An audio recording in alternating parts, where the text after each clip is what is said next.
Assalamualaikum warahmatullahi wabarakatuh. Waalaikumsalam warahmatullahi wabarakatuh. Alhamdulillahirabbil alamin. Wassalatu wassalamu ala sayyidina Muhammad wa ala alihi wa sahbihi ajma'in. Marilah sama-sama kita panjatkan kehadirat Allah Subhanahu wa taala. Salawat dan salam marilah sama-sama kita tebarkan kepada baginda besar Muhammad sallallahu alaihi wasallam wa alihi wa sahbihi ajma'in. Ada kata taklim pertama sekali kepada Ustaz Yadi dan Ustaz Haru kita bersama dan kepada seluruh teman-teman perjuangan. Untuk mempersingkatkan waktu, marilah sama-sama kita mendengar tausiah dari guru kita, yaitu kepada Al-Ustaz. Kami persilahkan dengan segala hormat. Baik, bismillahirrahmanirrahim. Assalamualaikum warahmatullahi wabarakatuh. Waalaikumsalam warahmatullahi wabarakatuh. Alhamdulillah hadana li hadza wa ma kunna linahtadiya laula an hadanallah. Asyhadu an la ilaha illallah wahdahu la syarika lah wa asyhadu anna Muhammadan abduhu wa rasuluhu. Amma ba'd. Allahumma shalli ala Muhammad wa ala alihi. Segala puji bagi Allah Subhanahu wa taala, segala nikmatnya kepada kita semua, sehingga kita masih bisa menapaki hari demi hari, dan tentu saja atas nikmat itulah kemudian kelak kita bisa mempertanggungjawabkannya dengan mengisi hari-hari kita sesuatu yang penuh dengan manfaat, sesuatu yang semakin mendekatkan kita kepada Allah Subhanahu wa taala. Salawat beriring salam semoga senantiasa selalu kita sanjungkan teruntuk kedua siswa kita, teladan kita Muhammad Rasulullah SAW, dan semoga kita selalu berusaha semaksimal mungkin menjalankan segala sunnah-sunnahnya, dan semoga kelak kita mendapatkan syafaatnya. Amin ya rabbal alamin. Baik, saya Ustaz Haluk dan teman-teman semuanya. Ada kemana kopi. Bapak sakit. Masih sakit kopi. Bapak yang sakit. Bapak yang sakit. Udah lama? Udah 2 mingguan ya Pak? 2 mingguan. Udah kerja bapaknya? Kalau berarti tinggal cuma yang keluar ya? Nah gitu, kalau semua kan terus ada keluar ya? Tinggal kopi.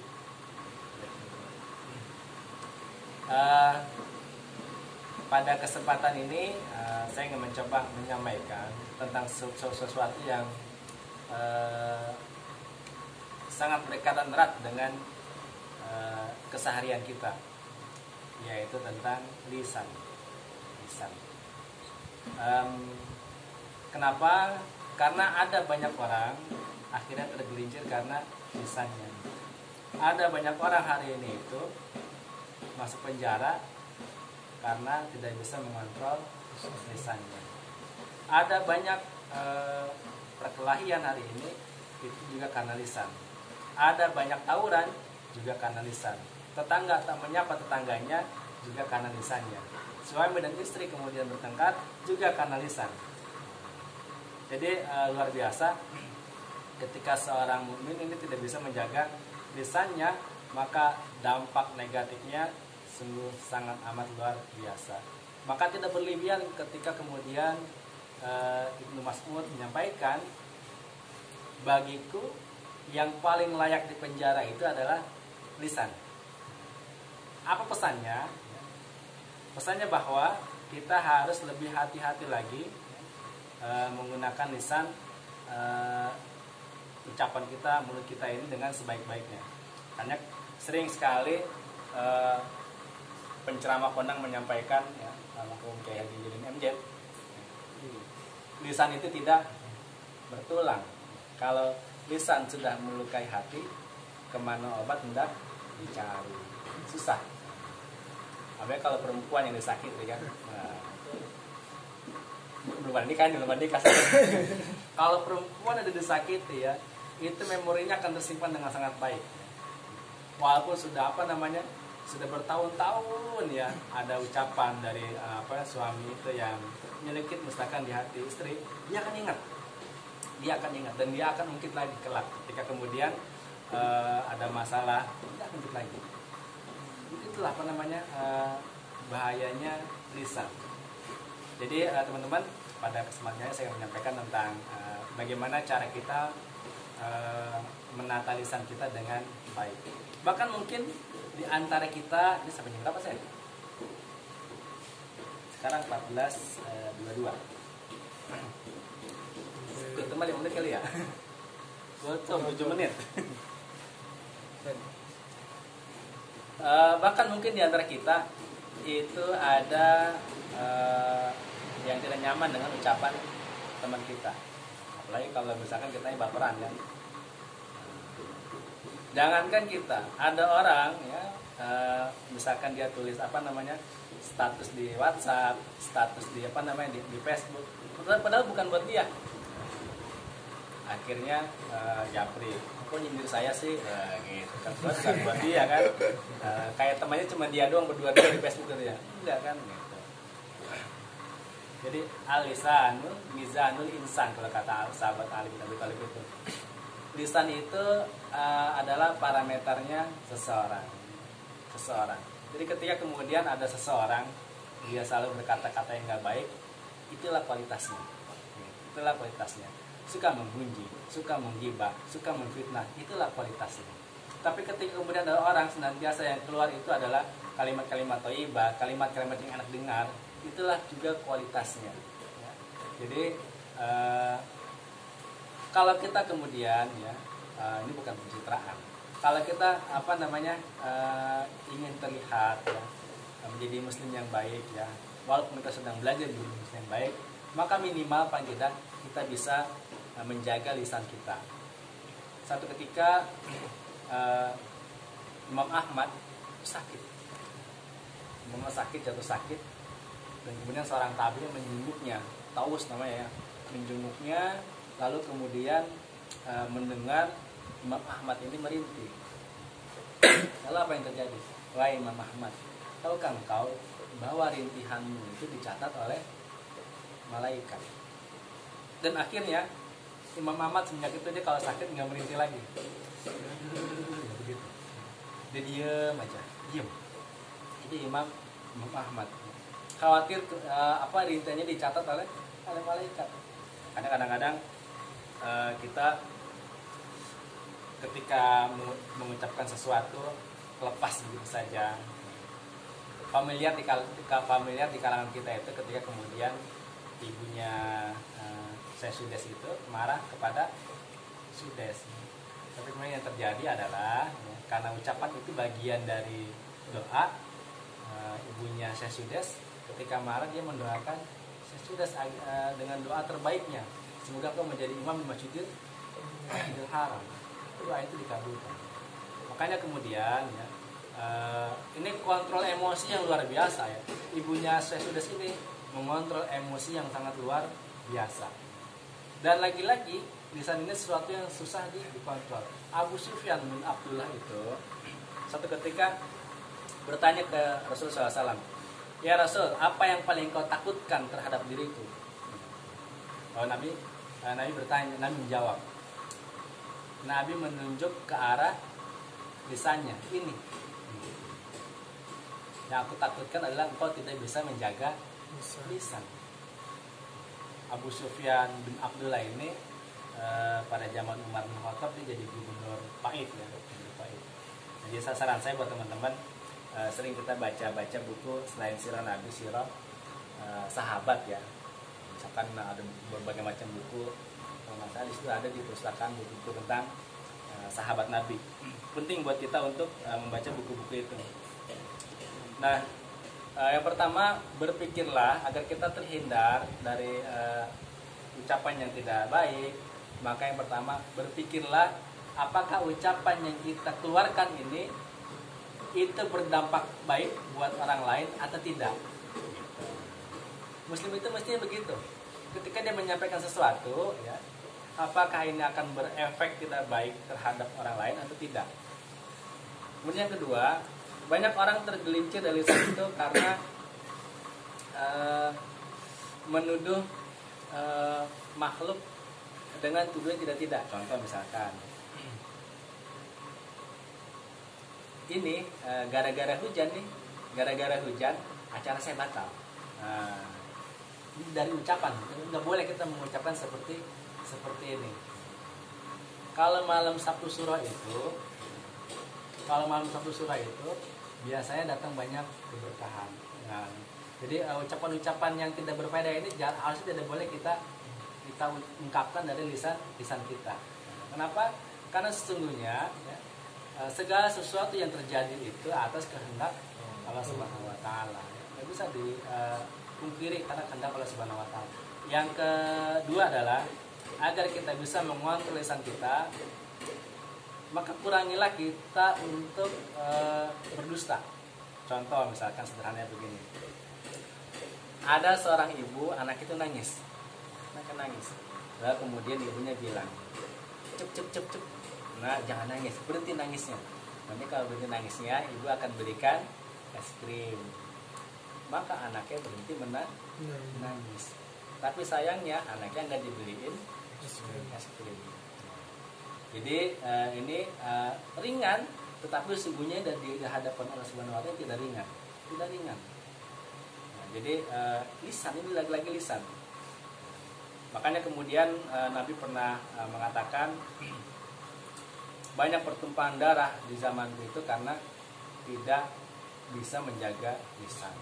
Atau dalam kesempatan yang lain Nabi mengatakan sesungguhnya orang yang tidak menjaga lisannya dengan baik, ya, dia berdusta. Sekiranya itu dijatuhkan ke laut, maka itu dapat mengotori lautan seluruhnya. Biasa. Jadi kita berhati-hatilah ketika kemudian berucap. Lalu kemudian apa yang berkaitan dengan lisan? Menggibah. Gibah ini dosa yang tanpa terasa. Ini gibah itu dosa yang tidak terasa. Ngomong asik sana sini, lalu kemudian akhirnya menggibah. Kalau itu benar maka dia gibah. Kalau itu tidak benar maka jadi fitnah. Kan gitu ya. Kalau benar itu gibah, kalau kemudian tidak benar maka jadi fitnah. Dan responnya dari Allah Subhanahu wa taala, orang yang seperti ini itu akan dilemparkan lebih jauh daripada jarak barat dan timur dan barat. Di neraka dilemparkan lebih jauh dari itu. Jadi berhati kita menjaga lisan kita. Dan terkadang ya, buat kita ini makanya penting itu untuk meningkatkan ketakwaan dalam keseharian kita. Pentingnya meningkatkan ketakwaan dalam keseharian kita. Jadi muslim yang baik itu adalah dia selalu meningkatkan kapasitas dirinya, dia selalu meningkatkan kualitas dirinya, apalagi dalam kesendirian. Kalau meningkatkan kualitas keimanan, kalau meningkatkan kualitas ketakwaan, ketika kita sedang begini itu enak,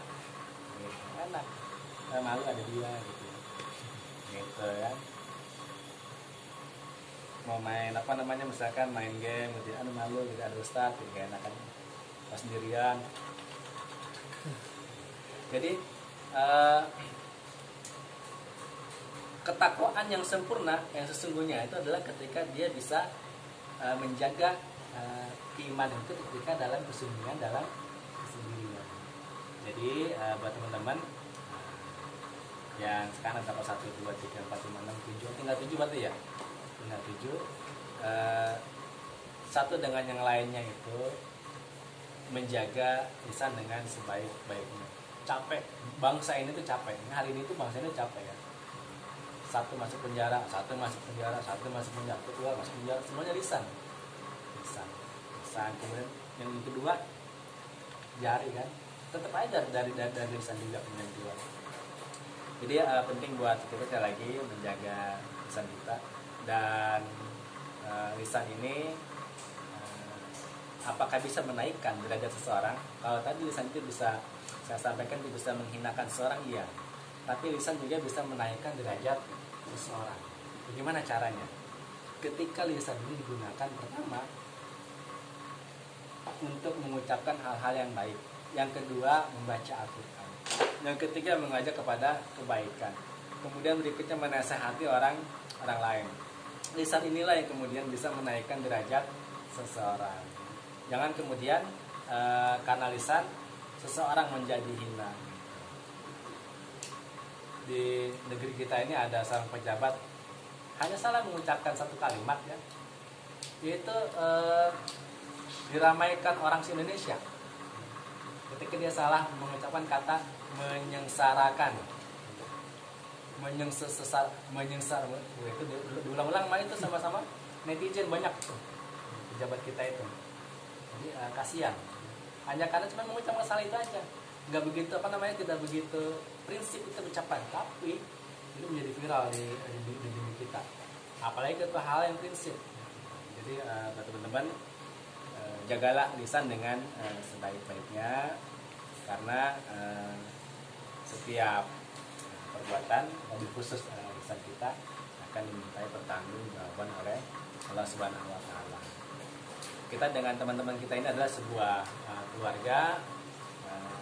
Kalau ke teman kita itu dengan lisannya menasihati kita, itu bukan karena kebenciannya, bukan karena ketidaksukaannya, tapi itu karena lebih daripada kasih sayang yang kepada kita.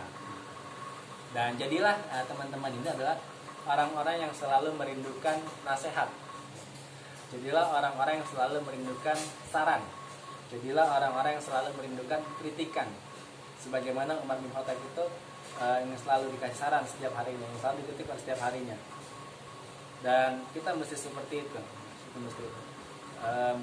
Dikasih masukan itu alhamdulillah, dikasih masukan alhamdulillah. Artinya ada orang lain yang menginginkan kita itu lebih baik daripada hari ini. Tapi terkadang ego kita itu hadir ketika ada orang lain menasehati kita, macam-macam keluar. Siapa lo? Ya, kita kan mondok bareng-bareng. Ya, lu kan dari STM, gue dari pesantren, macam-macam. Egonya keluar.